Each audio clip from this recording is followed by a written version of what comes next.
My father looked me straight in the eyes and said, "You owe me half that ranch." I thought he was joking. After all, he hadn't helped build it. He hadn't invested $1. He hadn't worked a single day on the property. But then he slid a stack of papers across my kitchen table. And that's when I realized. He wasn't asking. He was demanding. What happened next nearly destroyed my family. Until my husband stood up, looked directly at my father, and said one sentence that made the entire room go silent. "My name is Emily Carter." 5 years ago, my husband Jake and I bought 200 acres of dry, neglected land in Texas. Most people thought we were crazy. The fences were falling apart. The barn roof leaked. The soil was poor. And the previous owner warned us that we'd never make money from it. But Jake and I didn't quit. We worked every weekend. Every holiday. Every spare hour after work. We repaired fences ourselves. We planted new pasture. We rebuilt the barn board by board. For years, we struggled. There were months when we barely paid our bills. Months when we wondered if we'd made a huge mistake. But eventually, things changed. The ranch started growing. The cattle business expanded. The property value increased. Within 5 years, the ranch was worth nearly $3 million. And that's when my father suddenly became interested. Funny how success attracts people. Especially family. One Sunday afternoon, Dad showed up unexpectedly. He walked around the ranch smiling. Examining everything. The new barn. The equipment. The cattle. Then he sat at our kitchen table. And dropped a bombshell. "Emily," he said calmly. "I think it's time we discussed my share." I laughed. I honestly thought he was joking. He wasn't. Dad leaned back in his chair. "I'm your father," he said. "If it wasn't for me, you wouldn't be here." I stared at him. "What does that have to do with the ranch?" He folded his arms. "Family takes care of family." I felt my stomach tighten. Then he said the words I'll never forget. "I want half. Half. Not a loan. Not help. Half the ranch. Half the business. Half the land Jake and I spent years building." I thought he had lost his mind. "Dad, you never invested $1. His face darkened. "I raised you." I couldn't believe what I was hearing. By the end of the conversation, he was angry. By the next day, things got worse. Because he brought my mother. My brother. And even my aunt into the argument. Suddenly I was the selfish daughter.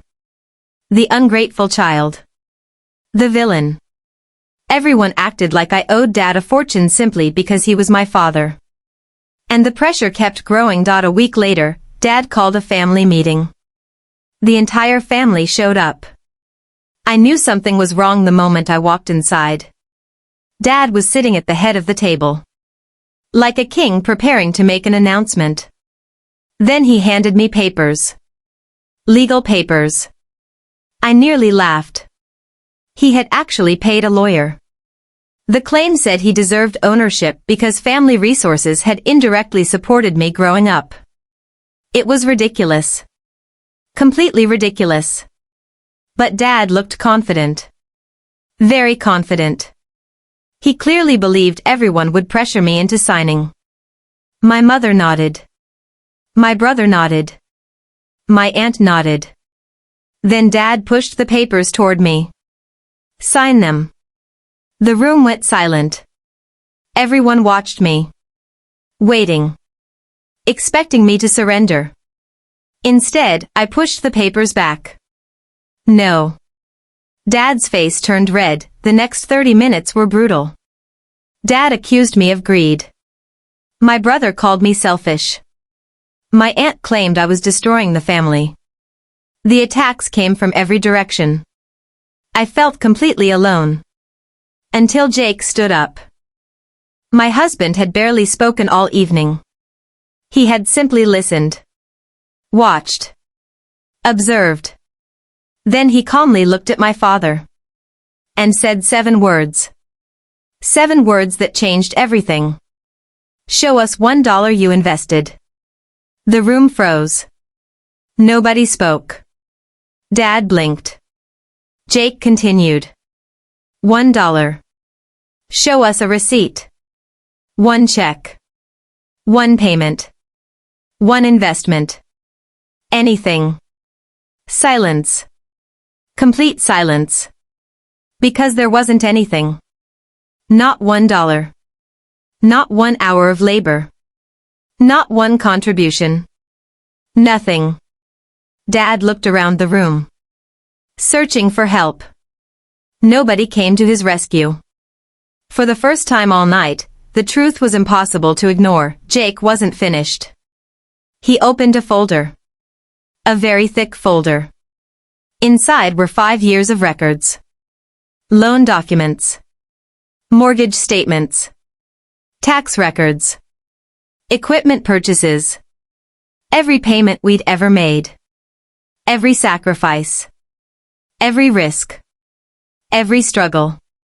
Documented. Page after page.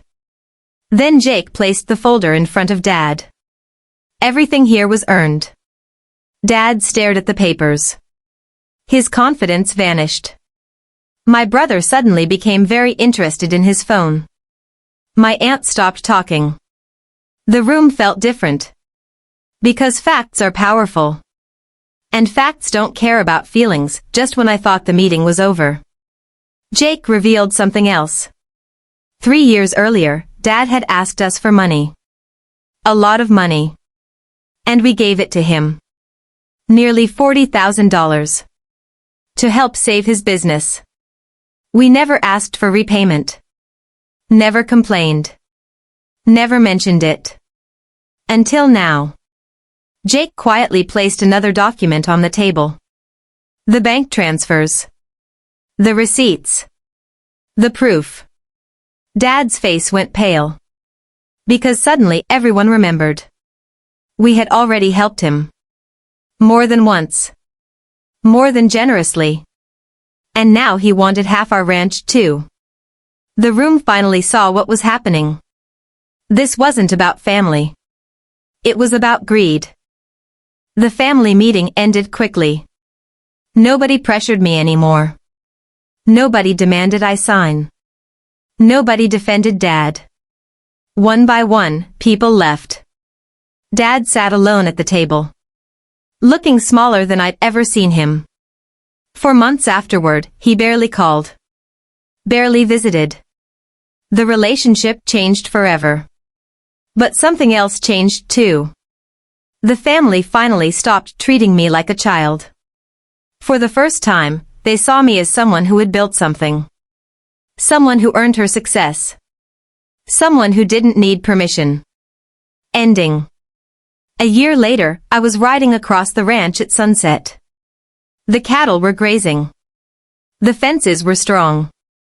The barn stood tall. Everything Jake and I dreamed about was finally real. Then my phone rang. Dad. I answered. There was silence. Then he said something I never expected. Emily. I was wrong. 3 simple words. Words I'd waited years to hear. I looked across the ranch. The ranch he once demanded half of. And I smiled. Because sometimes the greatest victory isn't winning an argument. It's standing your ground long enough for the truth to win by itself. Final CTA. Have you ever had a family member feel entitled to something you worked hard for? Comment I earned it below. And subscribe for more stories of betrayal, family drama, revenge, and karma.